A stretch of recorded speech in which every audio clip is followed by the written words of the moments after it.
welcome to In the News for June 16th, 2023. I am Brett Burney from appsandlaw.com. And this is Jeff Richardson from iPhone JD. Hey, Brett. Hello, Jeff. It is good to talk with you again. And wow, I think there's been quite a number of people that have started using the beta versions of iOS 17 and iPadOS 17. Yeah, I thought you did a great job of including several links today to several interesting things that I think we're all kind of excited to see coming up in the next few months. Yeah, first we have here this article by Michael Grothaus of Fast Company talking about privacy. You know, Apple loves to talk about privacy because it's one of the things that distinguishes itself from many other companies. And I thought that there were some interesting privacy-related features in iOS 17.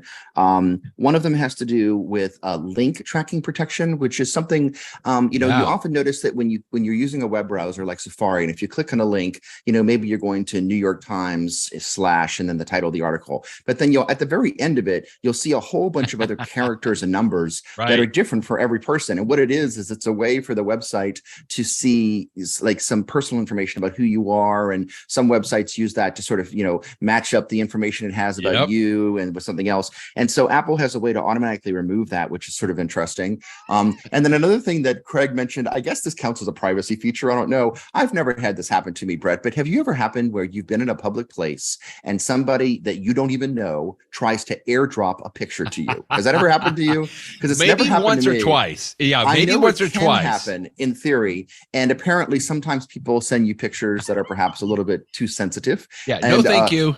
So now the operating system, if it detects certain body parts that, might be more sensitive, it will automatically blur the image so that nobody can just sort of drop this disturbing image on you, which I thought was interesting. And I mentioned one more thing too. Yeah. He talked about how there's some improvements to lockdown mode. And Brett, I can't remember if we've talked about lockdown mode on this podcast before, but it's a very interesting and very specialized mode that most people are not going to want to use. But if you are somebody that you really think you might be targeted, maybe you're a journalist and you're going to a different country, you can turn on this very special mode that it limits what your iPhone can do, but it gives you a lot more protection. One of the new things is that lockdown mode can actually limit your iPhone just automatically connecting to different networks that you don't necessarily know, which is a way that a bad guy could potentially peek on you. But things that have been in lockdown mode since it first came out about a year ago is that it can block most attachments for text messages because sometimes that's a nefarious way to like hack into your phone. It can block an incoming FaceTime call unless it's somebody that you've called in the past that you already know. It can block incoming invitations for certain Apple services. If you connect an iPhone to external hardware, it won't actually make the connection unless the iPhone is actually unlocked and turned on. It doesn't allow configuration program profiles to be installed, like mobile device management. It's all these things that they do limit the usefulness of your iPhone. I could not use my iPhone if it was in lockdown mode all the time. But if you're in a situation where either maybe you have a second phone that you use when you travel, if you're super concerned about privacy, I love that this super secure version of the iPhone is out there. So those were some of the things that jumped out at me, but I thought it was an interesting article. I like this. And I like the idea that he talked also at the top here about the check-in feature. Which is new. It's kind of, we talked a little bit about this last time, I know, where, I like using Find My services if I need to see, where is my daughter still at the movie theater or something along those lines. And this check-in feature, I thought it was really good. They talked a little bit more about, like people just may be a little nervous, right? If are you supposed to check in, or was I supposed to hear from her a little bit earlier? But I liked how he also talked about it's similar to crash detection. Like crash detection, we've talked about many, many times in several contexts, but I just like here because in this article, he actually gets some quotes from Craig Federighi at Apple. And Craig was like, we didn't really know how much crash detection was going to be used, but Craig just talked about, man, how many car crashes are there in a day? Because they would just hear from so many people that were so thankful about that feature in there. And I feel like the check-in, while, we haven't, I don't think we've seen a whole lot of people talking about that quite yet, because you got to have both of the phones, and all of the phones have to have iOS 17. So we can't really hear it. We can't hear about it, but just similar to what he was talking about crash detection, I thought that was interesting that it could get even a little bit more Interesting there. This next one from PC Magazine, which I always find interesting. It's PC Magazine, but they're writing about the Apple iPhone. But this this is a good list of iOS 17 and iPadOS 17 features that are coming out. Yeah, and this article hits the highlights, and we talked about many of these last week. Yeah, but it's nice to sort of see some more stuff about them. I mean, things like, for example, the live voicemail, so that you can see transcriptions as somebody's leaving a voicemail. Can't wait. The ability to leave a FaceTime video message, which is sort of cool. Some new search filters and messages, so that you can search for prior things that you've said in the Messages app, much like you can now do some searches in the Photos app to, like, first, search for the word dog and then also search for the word mountain, and it'll find things that have both of them. Name drop, which is that interesting ability to sort of like share digital business cards with other people just by tapping your iPhone on them. And you and I definitely talked about the standby mode, which is that cool new mode where you put your iPhone on its side, whether it's by your bed or maybe on your desk, and it can just display some useful, glanceable information, which could just be as simple as a clock, or it could be upcoming calendar events or whatever you want to have on it. And then, of course, the advanced PDF features. I mean, there's a lot of marquee features in iPhone and iPadOS 17, and they do a nice job of sort of running through them in this article. It's the tiny things that get me a little excited. For example, you mentioned the search filters and messages.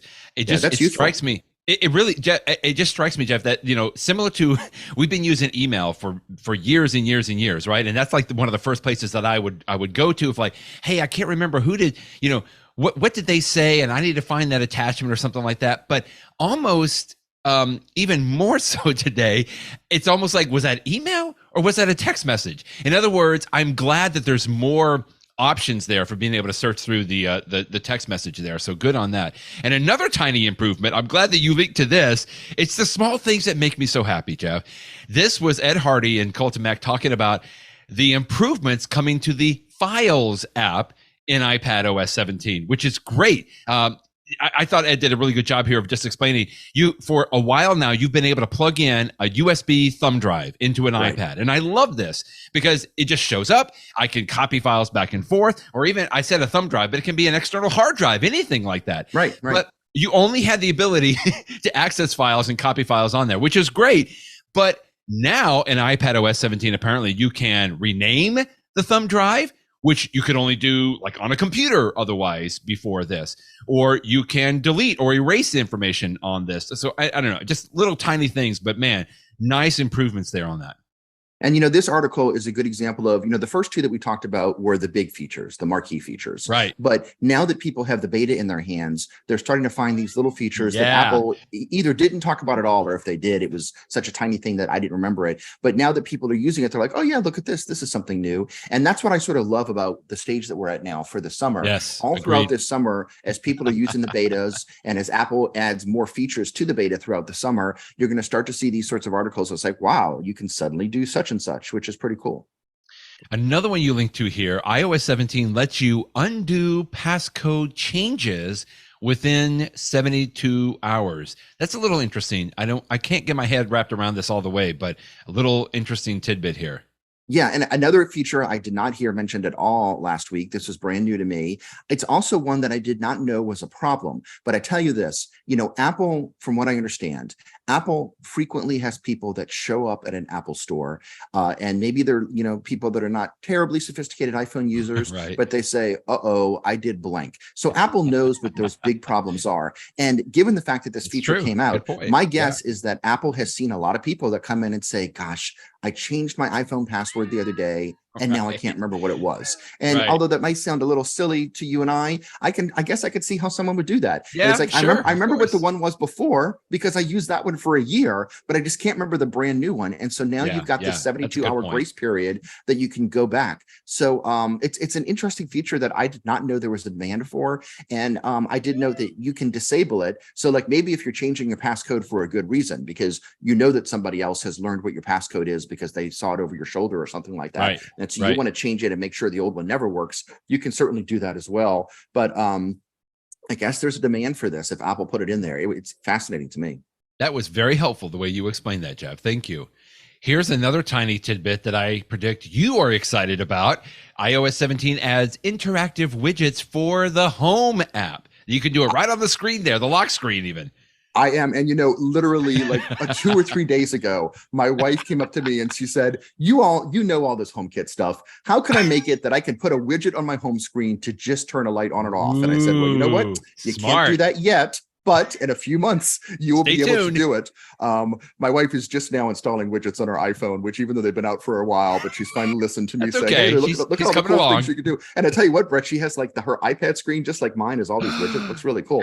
But this is going to be a fun feature that if you have HomeKit devices, whether you're turning fans on and off or lights on and off, I think it makes perfect sense that you can just tap a button right there on your iPhone screen. Of course. This is something that I will absolutely use as soon as it's available. I can't wait.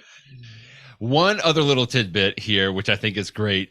This is funny. We've done tips on this before, to where if I have my Apple Watch on and I left my phone somewhere, but I can't remember, I can tap on my Apple Watch and it'll ping or make my iPhone, wherever it is, start pinging away so I can find it. And I remember this was a brilliant ad also from a farmer, that he left his iPhone in a haystack and he was able to use his Apple Watch to find it. But what if you want to go the other way?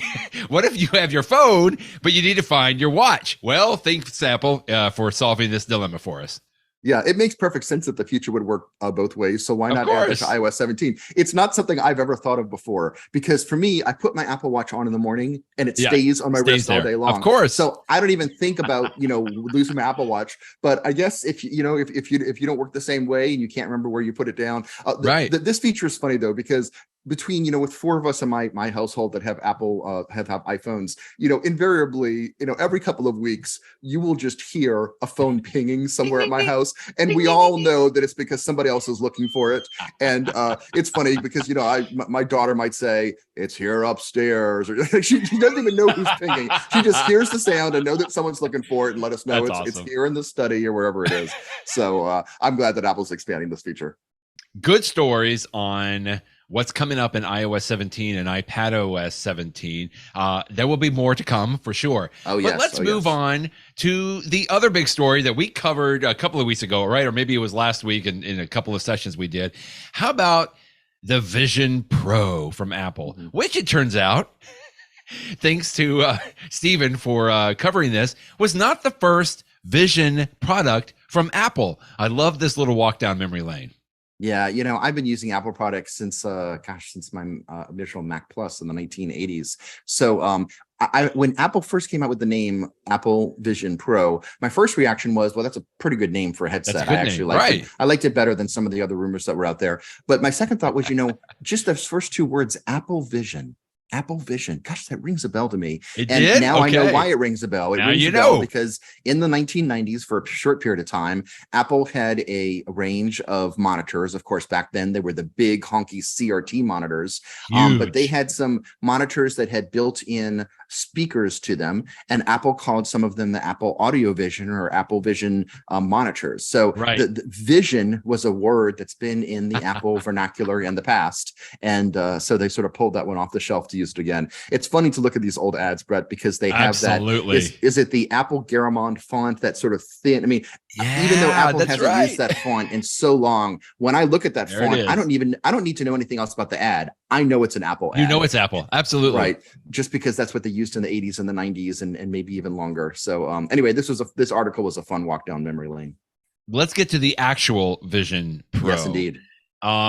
Several folks have reported on it because during the WWDC, we obviously saw the video announcement, but many in attendance at the WWDC keynote were journalists, right? Or technology experts or so. I think we talked about Marquez Brownlee, for example. He had an opportunity to try on the Vision Pro while he was there in Cupertino.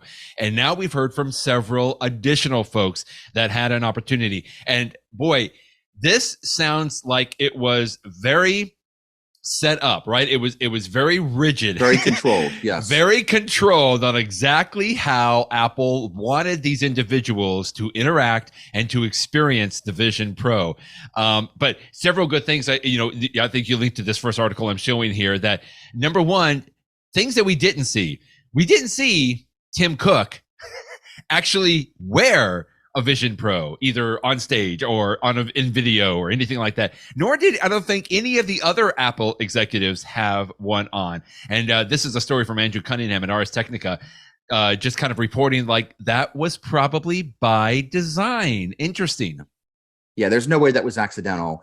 He has his theories that if you wear something that's brand new, where none of us are used to a headset like this before, and so inherently you look a little dorky when you're wearing it. And so his theory is Apple knew this, and when they wanted the original story to come out, they didn't want people to be initially looking at these pictures of, like, for example, Tim Cook wearing the Apple Vision Pro, and people saying, wow, that just looks ridiculous. And so as a result, although, as you pointed out, Brett, hundreds of journalists were given previews of the Apple Vision Pro, but none of them were allowed to take photographs. There was only one. There was a single journalist that was allowed to record the journalists themselves wearing it, and that was the report. It was Robin Roberts, said her last name on one of the morning shows. Yes. I linked to it last week. It was actually a pretty good report, but that was the only one that somebody was allowed, and it was very limited what they were allowed to show. Every other report, people described the experience afterwards, but they weren't allowed to show it. And so what that means was, with that one exception of the morning show, the only pictures or videos that we have of people wearing it are in the Apple demo reel, where it's carefully controlled. Right, and of course. And I agree, it probably is on purpose. I mean, I think Apple, you can debate whether they made the right decision or the wrong decision, but I suspect that the marketing folks at Apple thought, look, we want to get public acceptance for this device, and so we want people to be talking about what you see when you're wearing the device, and have 6 months to be thinking about that. And then once the idea has become a little more normalized, then once they're actually being sold next year, well, then there's going to be all sorts of people and pictures and videos of people wearing them, and people can make their decisions as to whether they look ridiculous or not. But we've gone through these phases with technology. There was the time where people were like, oh well, I'm never going to wear white earbuds like you're wearing right now with the strings coming down, because you look silly. And then we got to the point where everybody was walking around town wearing headphones, and then we were like, oh well, who's going to wear these little buds in your ear because you look like you're a robot or something? And now everybody wears AirPods walking around, walking around town with an iPhone in your hand. All of these things that may seem bizarre when they first come out, they do become normalized over time. And I suspect that Apple is hoping that the same will be true with wearing something on your eyes. I think my favorite report that you linked to in Mac Stories was Federico talking about his experience of going into the demo room. I mean, just quickly, I'll explain, just because I know you and I have both listened to several of these reports, of people doing it. But apparently Apple set up an entire building on like a soccer field, right? They built a building specifically for this. You had 2 handlers, I think, for each journalist, right? It sounds like you had somebody that would go in, that they would, one would kind of help direct the demo, and the other was just making sure that you were in the right place. It sounds like it took a little bit over an hour for each experience, but that half of that was like getting your face scanned, right? And trying everything on. And the 30 minutes was the actual demo of everything that you could see. And it sounds like even that was pretty much the same and standardized. It wasn't like everybody could just go around and do whatever they wanted to do. But this report from Federico was just really great. I'm glad that you linked to it.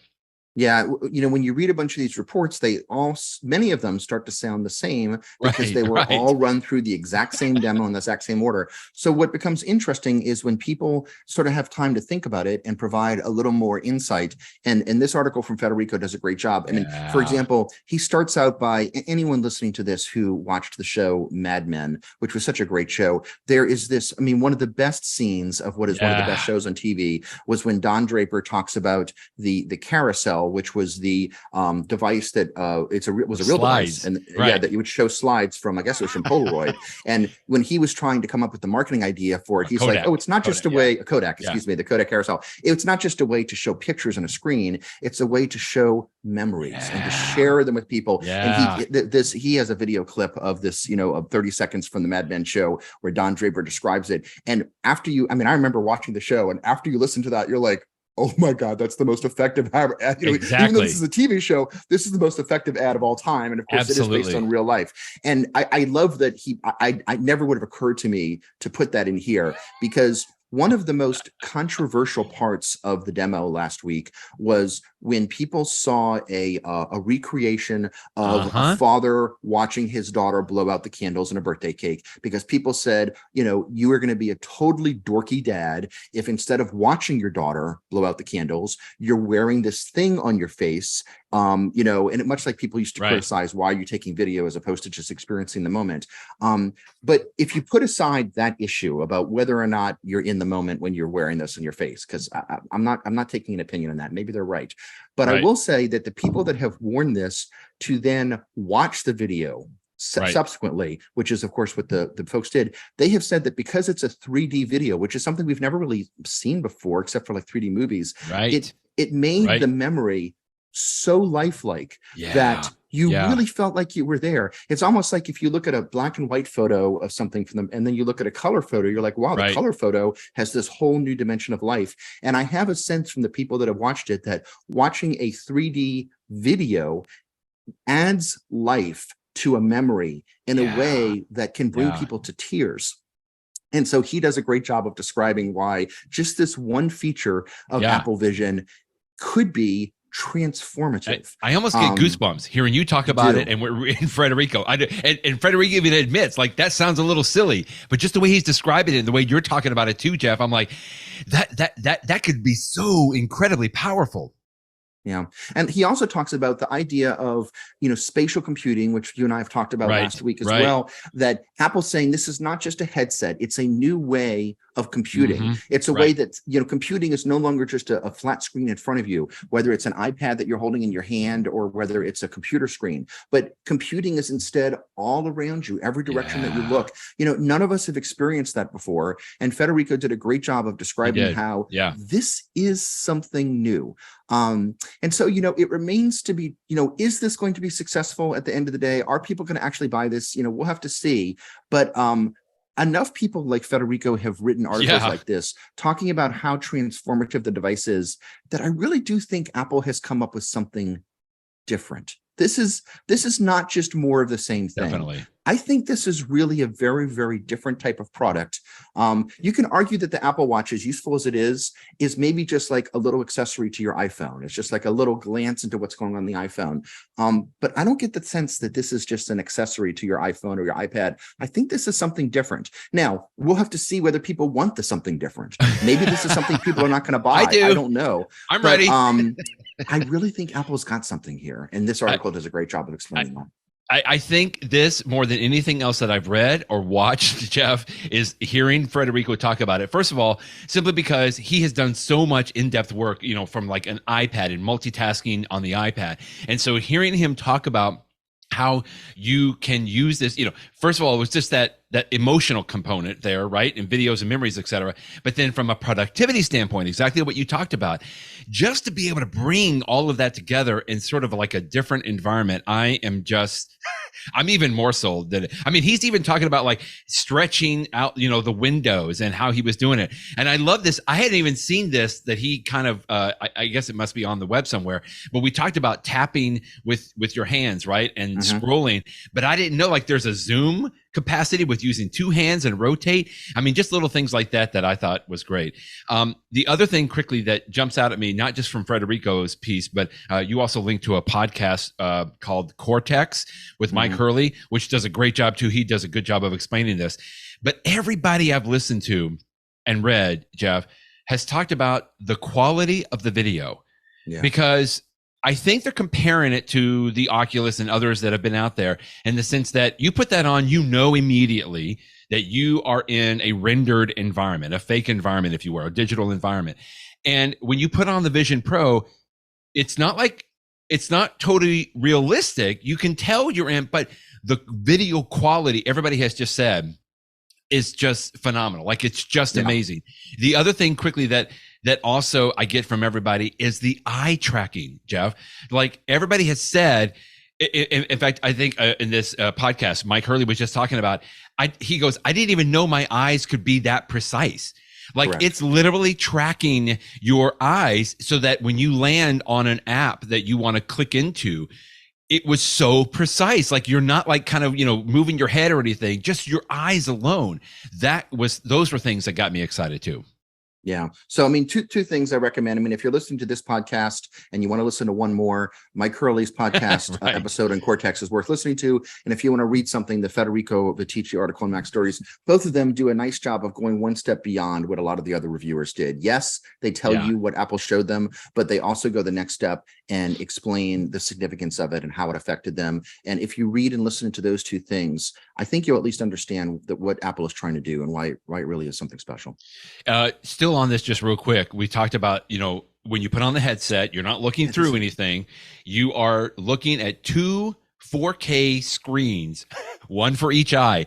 And before we get into this, because I think you had some interesting links quickly here, is at least Jason and Mike Hurley, right? Several of these people have answered a question that we had, Jeff, which was, what if I wear glasses? How can I use the Vision Pro? Well, we got an idea at least of how this is going to work. And just briefly, that when Federico and Jason Snell and Mike Hurley all went into this room, there apparently was like an optometrist that was sitting there. They scanned their glasses, understood what their prescription was, and then they put in special lenses that apparently magnetically attach inside the Vision Pro, Jeff, that would match their prescription, so that you didn't even know that you didn't have to wear glasses. Like, in other words, there's going to be some way that people are going to have to deal with this and getting it. But after that happened, apparently it worked so well, because I never heard Jason or Mike or anybody else talk about that it didn't work, right? It must have done pretty good. And Federico said the same thing. But it wasn't, Apple wasn't the first to come out with these screens. You have a link about Sony here as well. But I just found that interesting that they are answering the question about even wearing glasses. Yeah, and I expected that to be a bigger deal. I expected people to say that because of my prescription, I didn't get the full experience with when I had a demo. And I really didn't hear anybody say that. What I did hear people say is some people said that the device felt very comfortable in their head, and other people said it just did not fit me right. And Apple explained that. I don't know if it's accurate or not, by saying that when the actual device ships, they're going to have a whole range of different sizes to get it face to shape. And they're going to actually scan your face with an iPhone to figure out exactly what size your face is, because some people have a narrow face, some people have a wide face. And Apple just didn't have all those different sizes ready for the demo last week. So my hope is that when Apple comes out of it, whether it's working for your specific eyes, your specific face shape, it will be very individualized, but it will be hopefully a very comfortable experience. So this article was fascinating to me, that when Apple showed off the Apple Vision Pro, I was like, wow, this is something new. We've never seen this before. Well, actually, a year ago, March of 2022, if I just turned on the whole YouTube, I could have seen a video from Sony showing off these new 4K displays that you put over each eye. And it's funny because the device that the Sony folks are using looks nothing like an Apple Vision Pro. But when they actually show the screens, it's like, oh yeah, that's it. So this technology has been about there, and I haven't seen anyone dispute this. So I feel pretty confident that this actually is what Apple is using for its device. So it's just so funny that it's been out there in plain sight and we didn't even know where it would be. Well, speaking of those screens, I've heard a couple of people talk about this. You linked to Ben Lovejoy at 9 to 5 Mac that there's not a lot of these screens. And in fact, these screens, the limits of these screens may limit the number of Vision Pros that are going to be able to be sold. It remains to be seen. We can't even get one yet, but we'll see. I always wonder about these articles, because how could any reporter really know what agreements that Sony and Apple have? That's true. But for what it's worth, if you believe this story, Sony only has the ability to make like 900,000 of these a year, and since you need one per eye, you cut that in half, and that means a maximum of 450,000 Apple Vision Pro units in the first year, which doesn't seem like a lot. I mean, Apple usually sells things in the millions, not in the 500,000. But then again, as I sort of pointed out today, maybe that's the reason that Apple felt comfortable setting a price of $3,500, which is, a little bit higher, because Apple's like, you know what, we're not going to be able to make that many of them in the first year. So let's not sell them for $1,000 and then we'll just sell out in the first day. Let's keep the price higher to note the fact that there's a lot of expensive stuff in here. We spent a lot of time on it, and that way it will sort of temper demand a little bit, and hopefully, I'm sure they'll still sell out anyway. Again, though, part of me, like, I see this article and I've heard it elsewhere. This is just one, but I've seen a number of people reporting the same thing. So maybe there's some there. I don't know. But then another part of me is like, Apple, one thing Apple knows how to do, it's how to source the different parts. I mean, Tim Cook was the master of that when he was the CAO of Apple, and I think that carries over to him being the head of the company. I'm sure Apple will find a way to make more of these things, but there may be in very limited supply for the first year. We'll see. One quick little sidebar, just because I think this is so great. Riedel Me too. is an app, is a software developer, an app developer that has been around for a long time. Both you and I are very big fans of Riedel's PDF Expert, the Documents app that they have. They make an app called Scanner Pro, which I know we've talked about before. It's probably been my pick several times just because I literally use this on every trip that I go to do one thing: scan receipts. Now, I've used it for other things too. I've scanned books, I've scanned magazine articles, all kinds of stuff like this, just from my phone. So I have this on my phone and my iPad. I use it on my phone most of the time. And I do this all the time so that I can scan a receipt, throw the receipt away. But then I usually upload it to Dropbox is the way that I handle it, Jeff. So at the end of the month, I go into my Dropbox and I find all those receipts that I've scanned and uploaded. Well, thank you, Riedel, for building in another little neat thing, which I haven't had a chance to test yet. But now you can scan your receipts and then you can generate an expense report from the receipts that you have selected. Now, I've always liked Scanner Pro because it was like $3.99 way back in the day, right? That was it, like the one time. Now they've got a subscription model. And I think in order to do this expense report, they now require you to pay $5 a month. Little bit steep, I think, but could be worth it if this is interesting to you.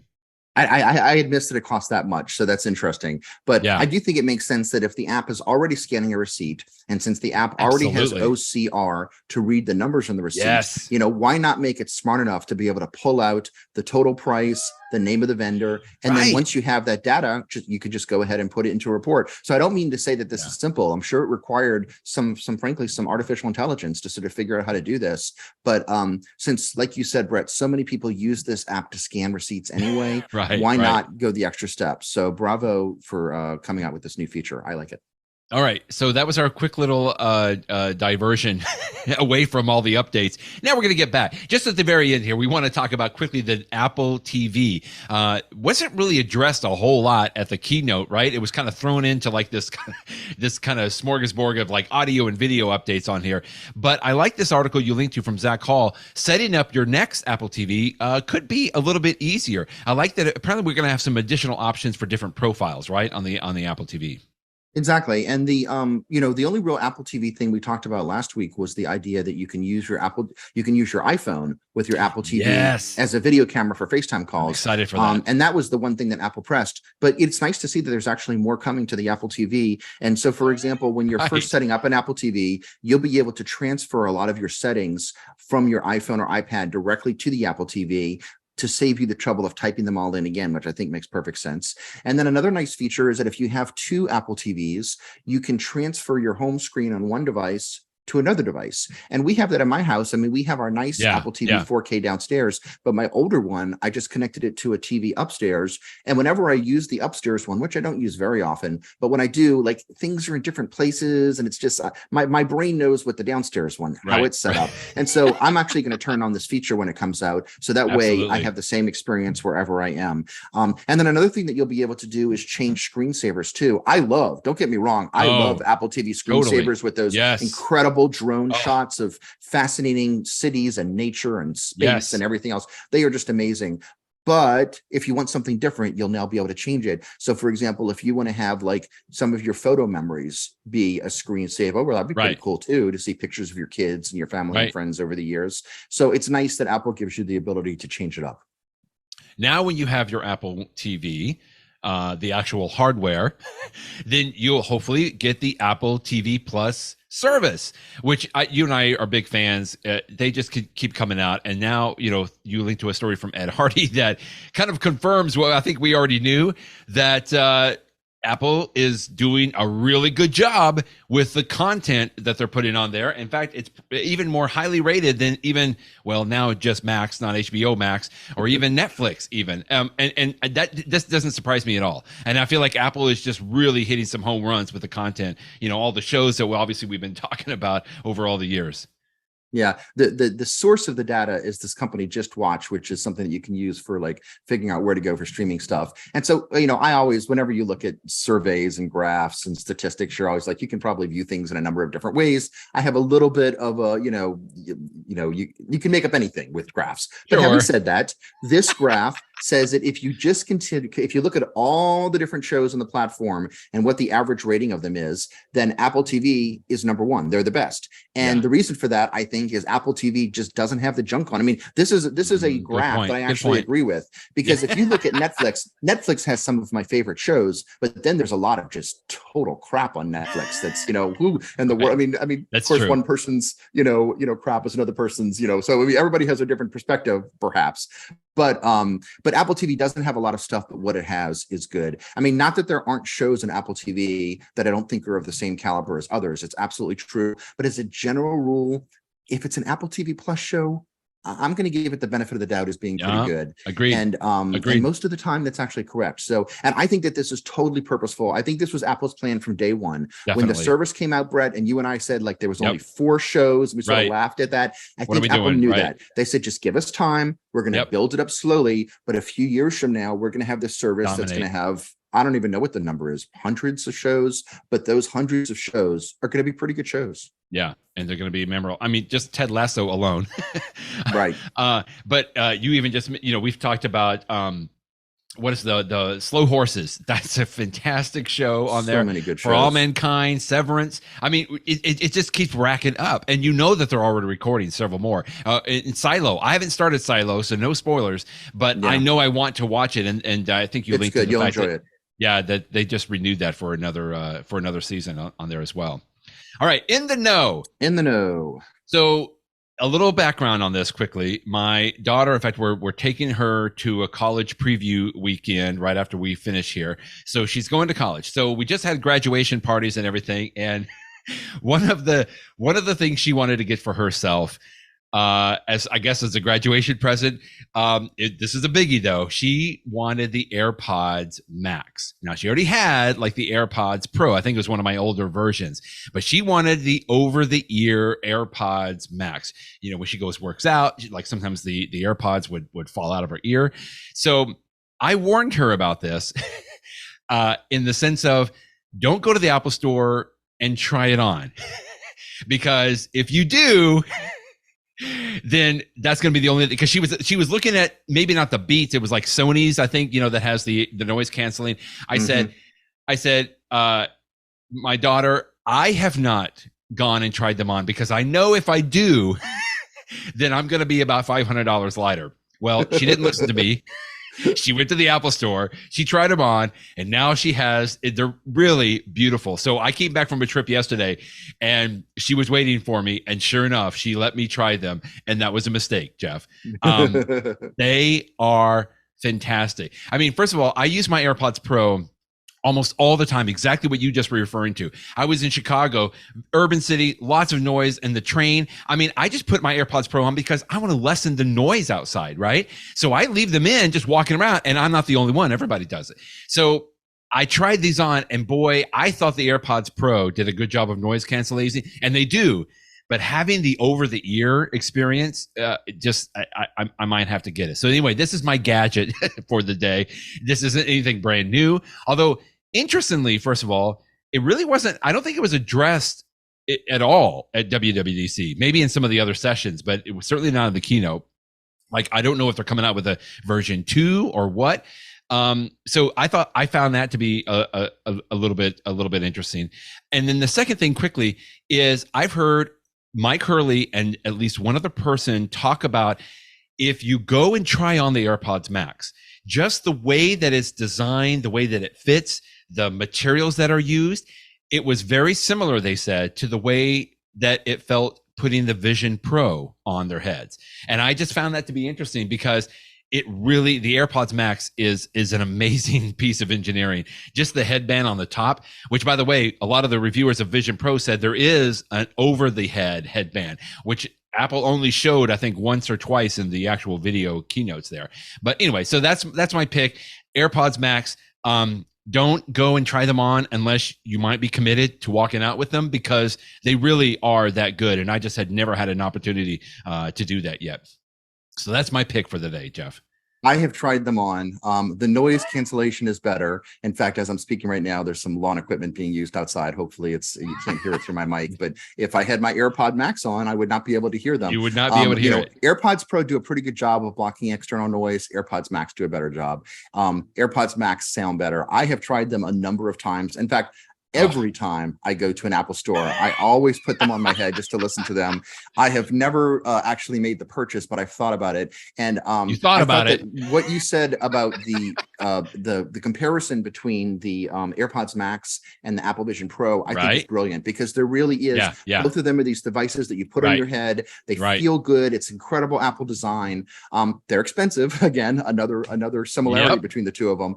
But you don't see a lot of people using AirPods Max, but so many people that I know that have them say that they really love them and that they're really fantastic. If you want to have that style, the over the ear, the things people often call that the traditional Beats style of over the ear headphones. So speaking of, I'll have one soon. I'm sure you will. I'm sure you will. I half expected to see them on your head today. So speaking of AirPods, here is my tip. As much as I love my AirPods and I use them all the time, just like you do, every once in a while something goes amiss with them. And like I might put them in, but the left ear is producing sound, but not the right one. Or I think they're connected to my iPhone, but they're really not. My iPhone says they're connected and they're not. And whenever this happens to me, and I'm probably the worst person for this, because I'm not only do I use my AirPods with my iPhone and my iPad and my Apple Watch, and they do a pretty good job of seamlessly going back and forth between them, but I also use them with my Mac computer, where you have to sort of manually collect it. Plus, I use them with my PC, and who knows what in the world's going on when I connect them to a PC. And so as I'm constantly jumping back and forth with the connections, I'm sure they get confused at sometimes. But anyway, the simple solution, Apple has this page on its website that says how to reset it. And their page has like 10 steps, but I think you only need the first 3, which is take your AirPods out and put them in the case, wait 30 seconds, and then take them out of the case and put them in. 99.9% of the time when I have a problem, that works. And the problem with it is only that I usually don't have the patience for those 30 seconds. Because when it happens a lot for me, Brett, is my AirPods, maybe they're connected to my PC, and then somebody calls me on my phone. And so I want to be talking to them with the AirPods, and I want to very quickly move them over. And of course, it just doesn't work. And so I don't have the patience to like put them in the case and wait and put them in. But if I do this trick, that really does solve most of my problems. So if you ever find your AirPods acting wonky, that's my tip, is that give yourself a little patience, put them in the case, wait 30 seconds, take them out, put them on. It should solve everything. So the rest of these steps, though, there's a total of like 7 steps on here. That is, I would almost call this like a hard reboot of your AirPods. And I've only maybe done this once or twice for my AirPods, just for the exact same thing you're talking about. They got confused, or it wasn't, something didn't sound right. I have to look this up every single time because I don't know the steps, and it involves like having the button on the little back of the case and putting them in. Anyway, I do the same thing that you're talking about all the time. I, put them in the case and then wait a while. But usually, like yourself, I don't want to wait too long. But anyway, the rest of this article is good too. That if something is just not working correctly, I remember my son one time had an issue exactly what you're talking about. One side wasn't providing audio the same way. We did this reset, or this reboot as I call it, and it fixed everything. So if something like that does happen, this is a good article to go to. Woo, okay. Lots of stuff. Good tip. Thank you for that. I think we're on normal schedule. So I'm sure we'll have more iOS 17 things to talk about next week. So we'll talk with you next week, Jeff. Thanks, Brett. Bye-bye, everybody.